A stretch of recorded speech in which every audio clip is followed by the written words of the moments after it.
Well, I dreamed I saw the knights in armor coming, saying something about a queen. There were peasants singing and drummers drumming, and the archers split the tree. There was a fanfare blowing to the sun that was floating on the breeze. Look at Mother Nature on the run in the 1970s. Look at Mother Nature on the run in the 1970s. I mean, for me, the biggest thing was I was laying in the hospital and waiting for them to anesthetize me, waiting for them to snow me under. I have a severe aversion to that process. I don't like, and don't get me wrong, I don't think that I'm super unique on this. I'm sure there's lots of other people that feel the same way, but I don't like that. I don't like going to sleep and then waking up and missing chunks, and that's what it is when you're snowed under. The last thing I remember is the guy was like, I said, should I count to 10? I said, you will not make it to 10. I made it to 15 that I remember, and I probably slurred on to about 20. I didn't ask any of them when I woke up.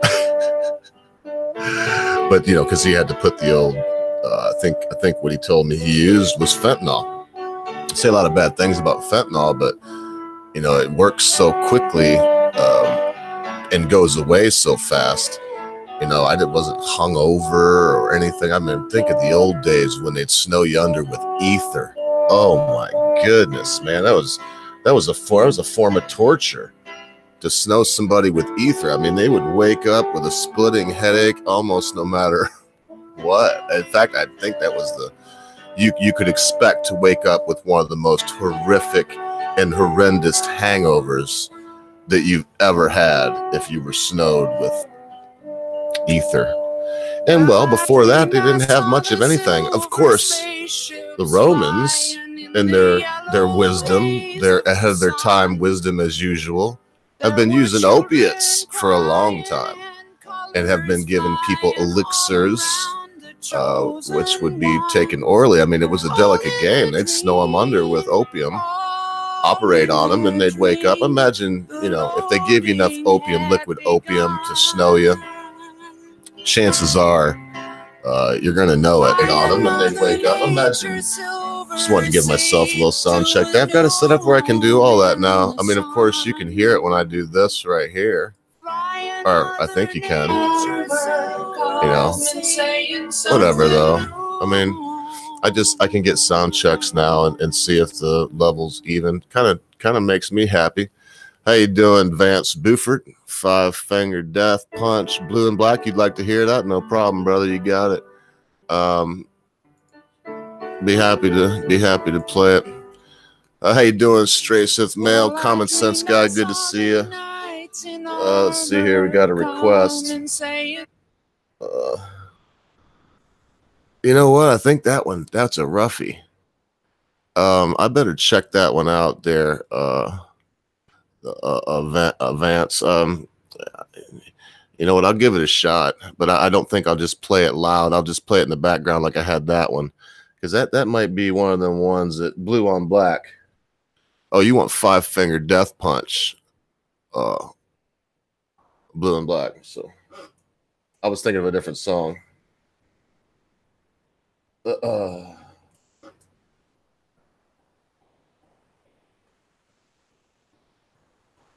is one thing I don't have is any kind of producer.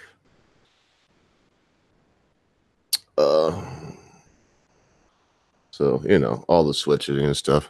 Because I got wise. I thought I'd be a smart ass and play We Didn't Start the Fire. Somebody was like, oh, well, Sargon got away with playing We Didn't Start the Fire. I guess I play whatever the hell I want, man. Do whatever the fuck I want. They can kiss my Jew ass and everything else. Guess what? I did play that song.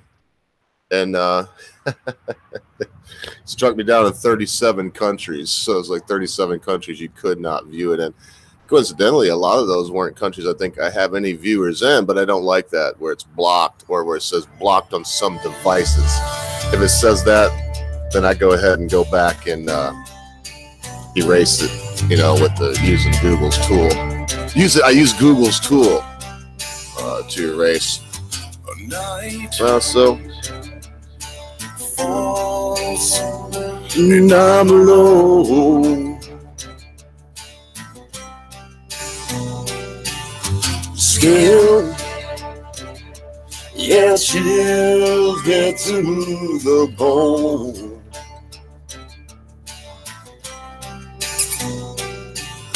You turn back, you. Is that a dog? Yeah. Who's that? Who's that dog? What's that dog? Yeah. She's so dumb, she doesn't know that's her. No, I'm going to do a little preaching, man. I am. I'm going to do a little preaching here. Just getting geared up. It's Sunday. I wanted to talk first a little bit about this whole, you know, about the whole. It really wasn't an operation.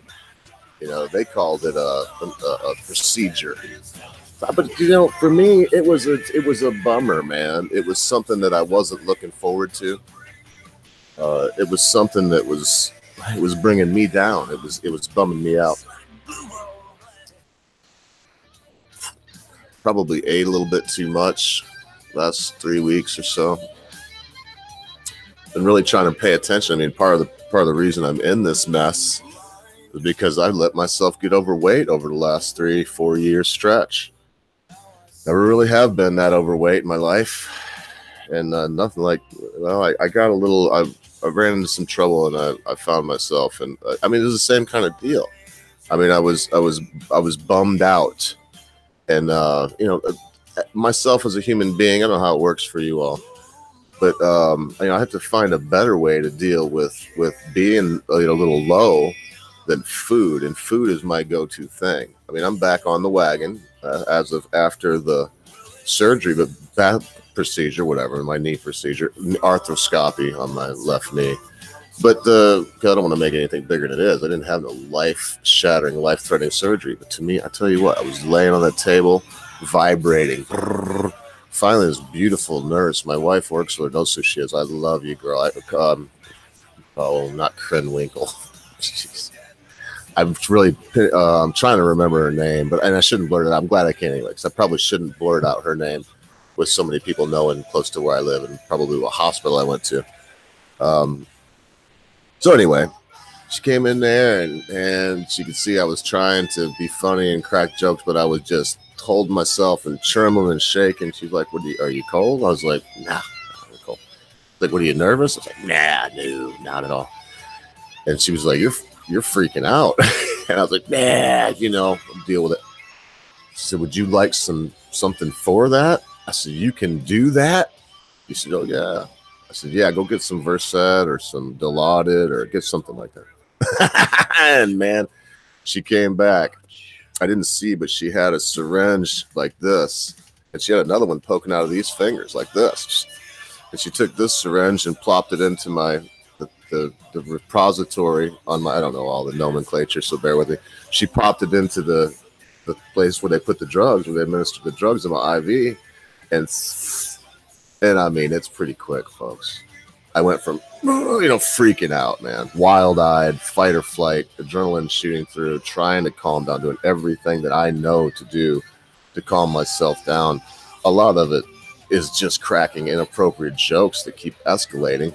And I can't even hardly help that. It's like social Tourette's, man. This lady could see that. And right as it was like coursing through my veins, that first shot, she was like, switched her finger, and the other syringe was there. She was like, you still look like you could need another one. I was like, yes, ma'am, I could. Keep them coming. By the time she put that in there, man, the jokes were just jokes.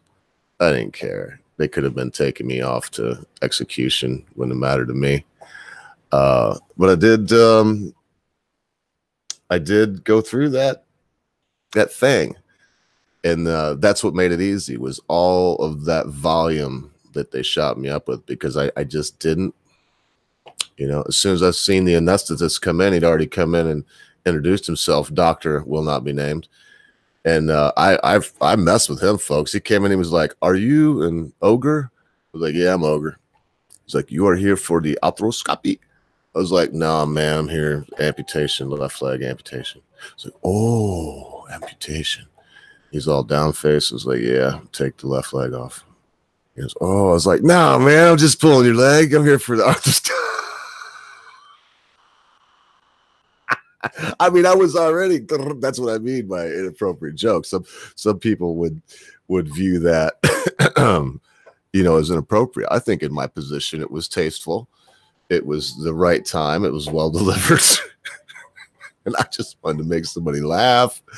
And what a relief for him whenever he was thinking he was about to partake in the amputation of a relatively young man's leg. Too. It's just a knee scope.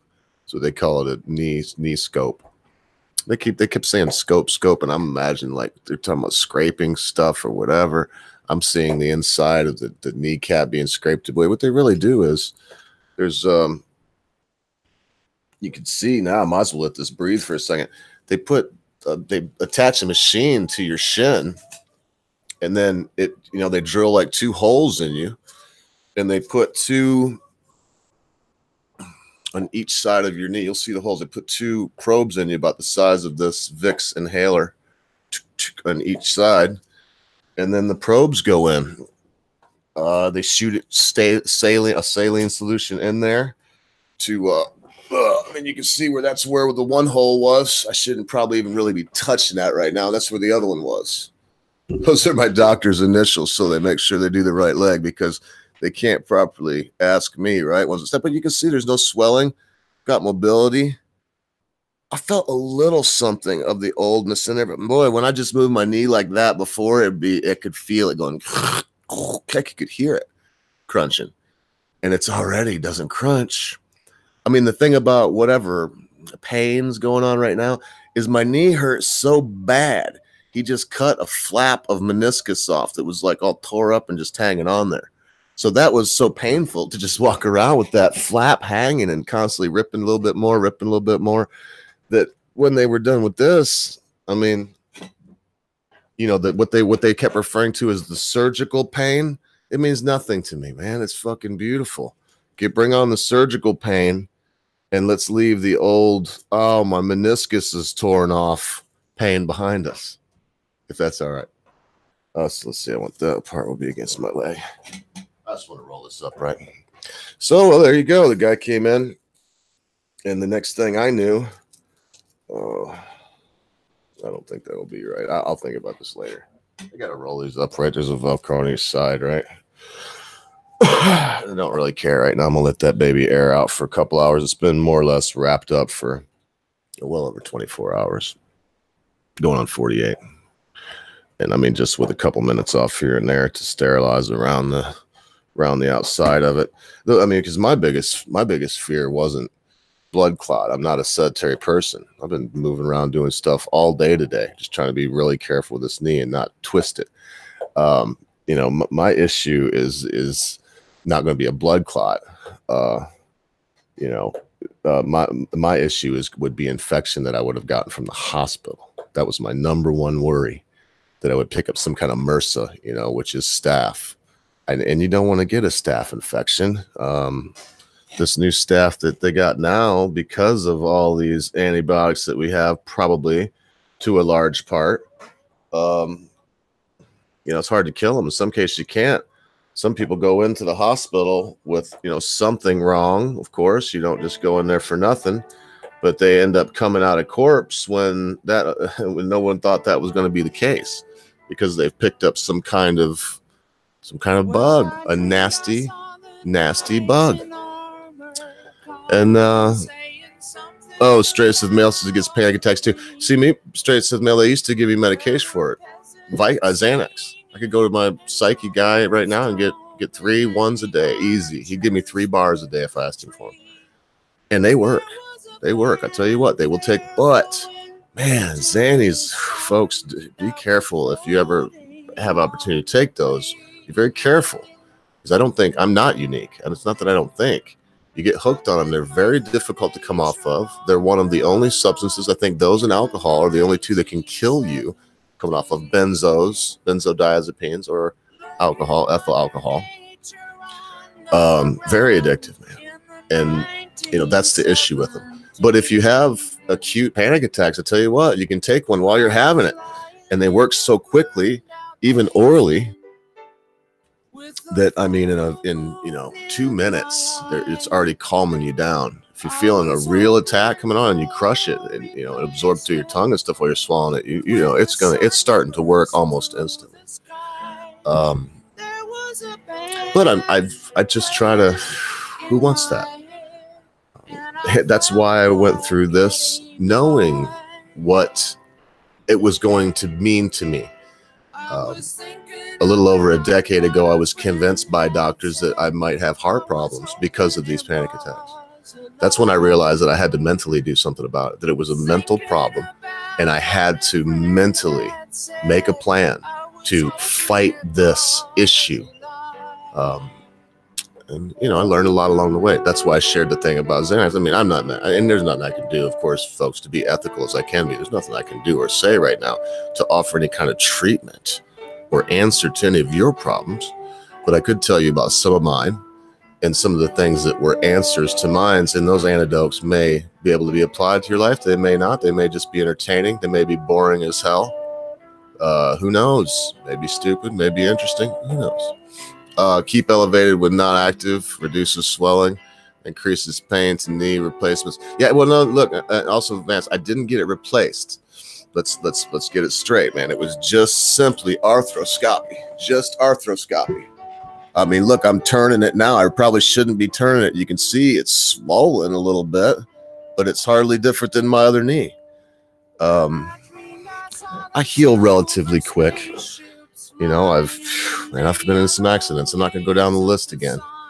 I've been very lucky, and I've broken like my wrist once, a minor, really considered a minor break, no cast or nothing. They call it a boxer's fracture. That's how I broke it. I broke it punching somebody in the face.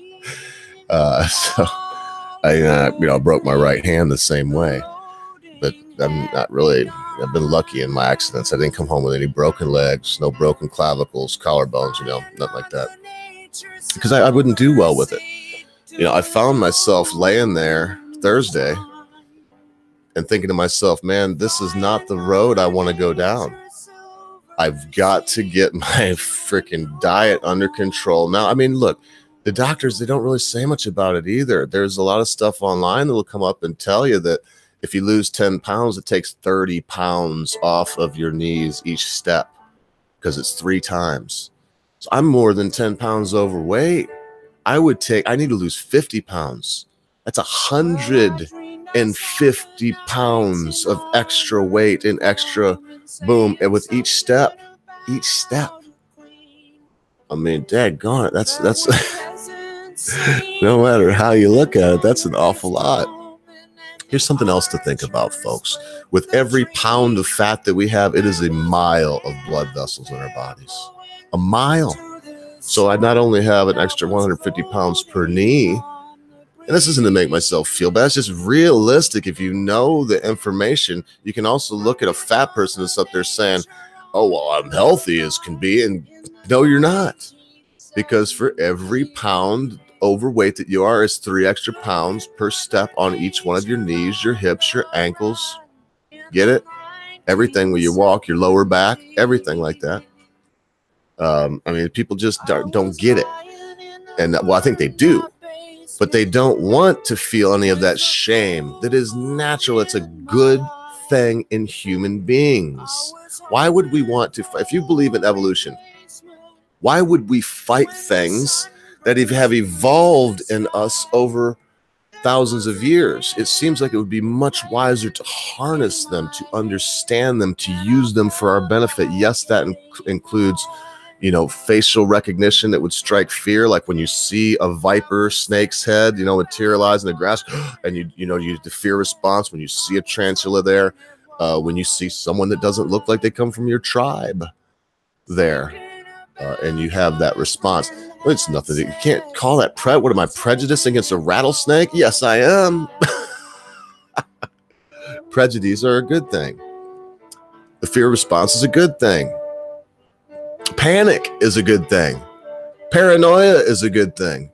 Relaxation and freedom from care is a good thing. All of these things should be mixed together and understood.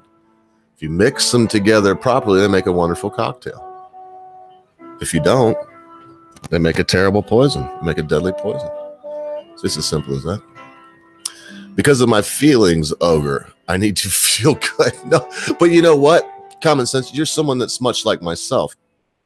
I believe in that a lot of the motivation comes from inside because, yes, I want to be healthy. But like yourself, I have a good woman that's there and says, look, I don't want you to die. I don't want you to be unhealthy. And it motivates me and encourages me to do the right thing. And Vance says, pain motivates, activity makes me want to jam. Yeah, I jam pretty often. That's one of the ways I cut down on stress, is I plug into one of my amps, grab one of my guitars, put on one of my favorite tunes, and just crank it up. And it reminds me of the old days when I did play in bands, and it's nice, man. Music is a wonderful thing that humanity has developed. It's one of the best mediums that we have for expression. And it is a wonderful thing that humanity has developed over the ages and eons. I think it's just as important as architecture, just as important, because we could shelter in caves. And we didn't need to build opulent houses and cathedrals and shacks and hovels. We didn't need to do any of those things. We could have lived in the caves, shaped them out maybe a little bit better, been like the dwarves and I don't really like to say in the trilogy, because it was a saga, because if you say it's the Lord of the Rings trilogy, Tolkien's trilogy, well, then you're cutting The Hobbit, you're cutting Bilbo right out of the deal. And The Hobbit was not only my favorite of those four books, but Bilbo was my favorite of everyone. He was great, man. He was a lot better than Frodo. Frodo was a pussy. And plus, when the ring was with Bilbo, it had yet to Sauron, how about that Freudian slip? Sauron had yet to open his eye and seen the ring, so it wasn't like every time you put it on, Sauron was like, there it is, and so it was better for Bilbo. Wow, I get off it. Am I off track or what? I'm happy to be with you all today. I mean, they force you to think about things, even with these little procedures.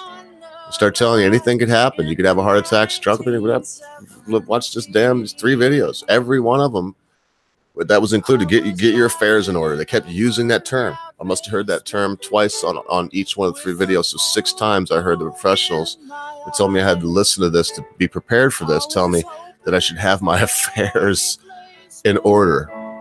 When the sun burst through the sky, there was a band playing in my head, and I felt like getting high. Oh yeah, every day. And so they force you to think about it. You're there thinking, well, yeah, I told my old lady, my wife, 25 years, we got no kids. It's like, well, baby, the guitars are all yours. I mean, we were laughing because I have no affairs to get in order. If my wife passed away, well, whatever was hers would become mine, and it's all mine now. And if I was to pass away, whatever was mine would become hers. But again, it's ridiculous because it's all hers now. And it's just the thought. It's the thought of the end of this 44 years of perpetual motion.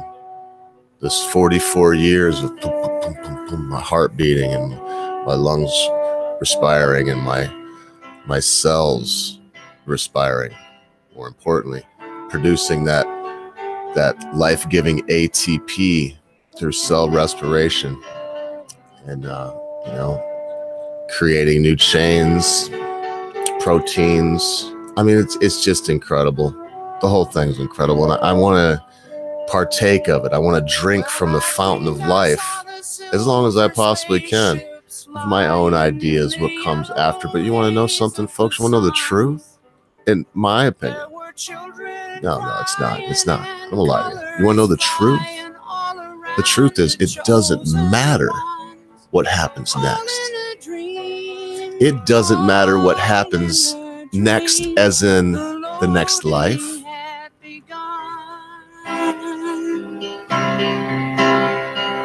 Flying Mother Nature silver seed to a new home in the sun. It doesn't matter what happens next month, next year, next week, next minute, next instant.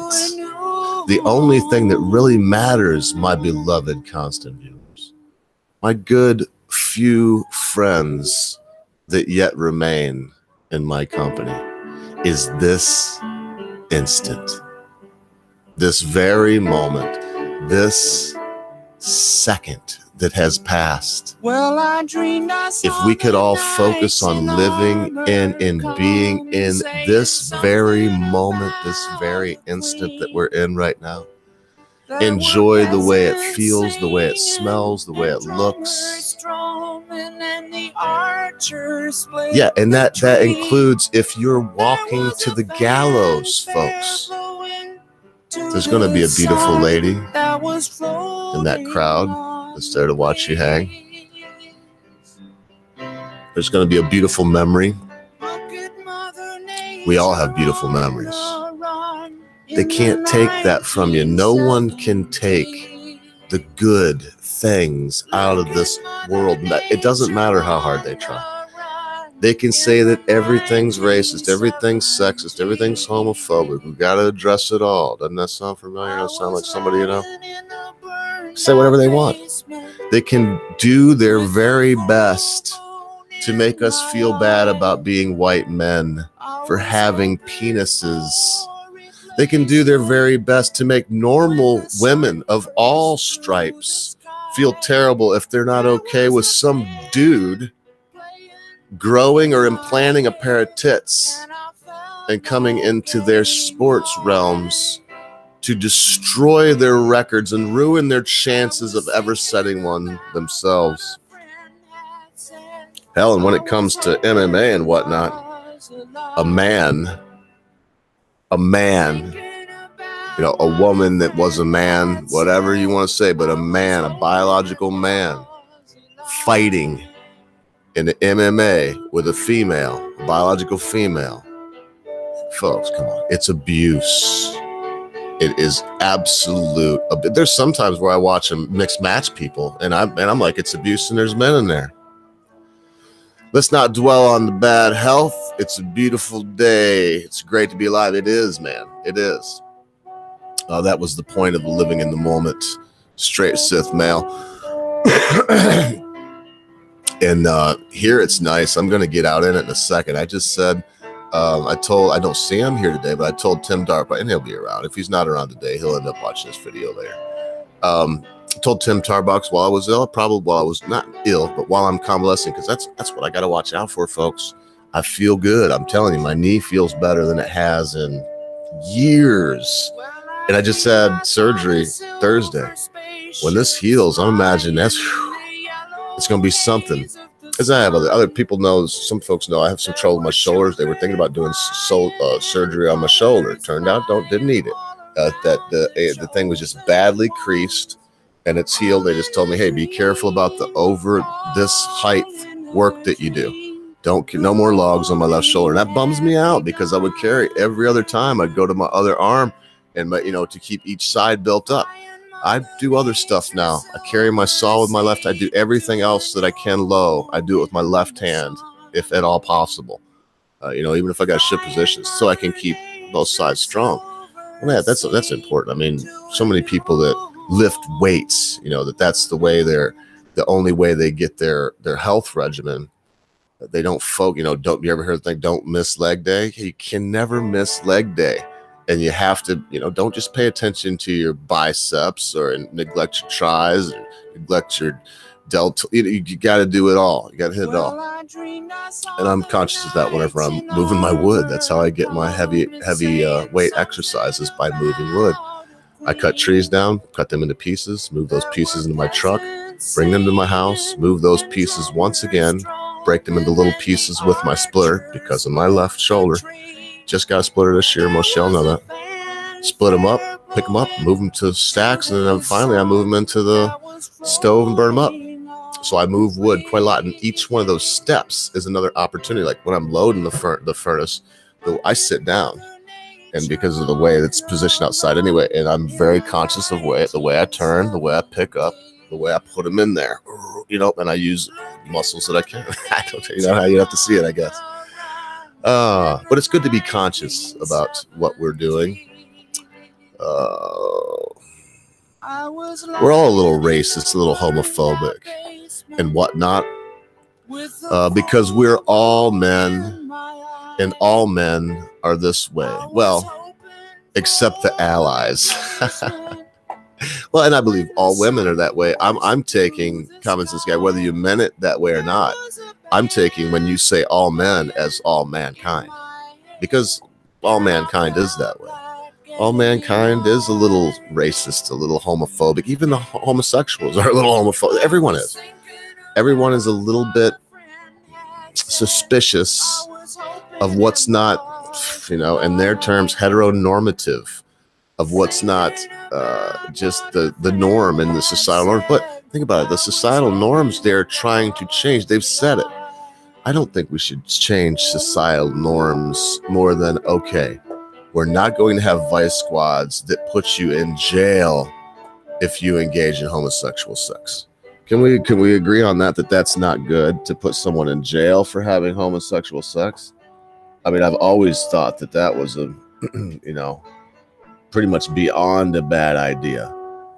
Incarcerating people because of the types of sexual escapades they get up to. Now, if of course that doesn't include children, forcible rape or anything like that, it's consensual among adults. And you got to make that disclaimer. Nowadays, there's so many freaking weirdos out there. It's unbelievable the amount of people that honestly are like, well, okay, I agree with him, and that means that I can have a relationship with some kid. No, it doesn't, you sick, twisted fuck.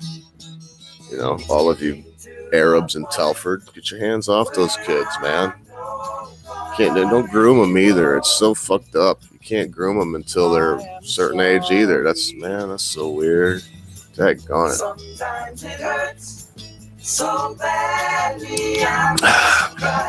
And yeah, love to have about 12 of these, but I'm only going to have one with each meal. And that included breakfast. I had breakfast this morning, had a beer with it because I just can't drink till I'm not taking, these pills. They give me some good pills, and I've been taking advantage of that. Well, folks, it's not going to be real long. And just like I said, told Tim Tarbox I'd probably do this. I'm going to have another video tomorrow, but I'm going to do a little videoing. I'm going to take my phone out there and show what I've been doing and kind of show where I'm at. So once I get the garden in, should be getting the greenhouse in here directly. I can have that uploaded and you kind of see the progress. How you doing, Memes of Destruction? Oh, you got here just in time to see me, hear me belch, and to see me probably boogie. I don't know. Let me smoke a little bit more pot. Maybe I got one more thing to say. I'm just happy, as I said, to be alive and that the procedure went well. Just so that you know, Memes, you have to go back and listen to all that stuff again. Poked a couple holes in my knee. Went in there and looked around, cut a flap of meniscus off. And that's it. Pulled it out. They didn't put a couple internal stitches, I guess, but you can't see any. They use this Steri-Strip, they call it. I would have called it a butterfly closure, but it's not really a butterfly because they don't have the skinny in the middle. It's just a straight piece of really sticky tape, Steri-Strip. I don't know when I can take that off. That stuff's going to kind of come off like the scab because it looks like they used what they call cellulose plugs. That's the first time I've touched them. Touched the actual little spots. And it feels like they must have used something. Now I'm gonna have to get my alcohol out when I'm done, and I'll be using some rubbing alcohol on that. Like I said, I mean that's my worry. That's my fear if I have one, is that I'd get some kind of infection, especially from the hospital, man. You get MRSA, something like that, man. It's just fucking horrible. I already feel better, memes. I mean, my knee feels better right now than it has in years. That's what I was just saying. It's amazing. So I mean, my biggest problem right now is going to be taking it easy for they say I got to take it real easy for 2 weeks, and I shouldn't do anything nuts for 2 months. Like I like to run in the morning. Ain't gonna be happening. And I mean run. I don't really run. I kind of jog, very plod, very trot, a very slow, 30-minute 5K. So that's like I'm running like 3 miles an hour, something to that effect. 6 miles an hour. Run about 6 miles an hour to do that, because I about a half hour to run 3.2 miles. Anyway, it's not really running. It's more or less a fast walk. Can't do that for 2 months, and I'm going to want to. It's spring. I want to shed this weight, but I'll focus on other things. I mean, there's other stuff I'm for. The big thing for me is that this is behind me. As I said, and look, Stray Sith Mail's heard enough about it. Yeah, man, good to see you, Stray Sith Mail. It's always good to see you. And remember, folks, be good to your friends, be good to your family members, be good to your loved ones. Be quick to say you're sorry. Be even quicker to accept an apology, especially when that thing your friend, family member, loved one has done seems to be so huge you'll never be able to forget about it. Because Straight Sith Mail, Common Sense Guy, Vance Buford, my beloved memes of destruction at a time you think not. Your friends, your family members, your loved ones, your life, everything you know will depart from you. What have you got to lose?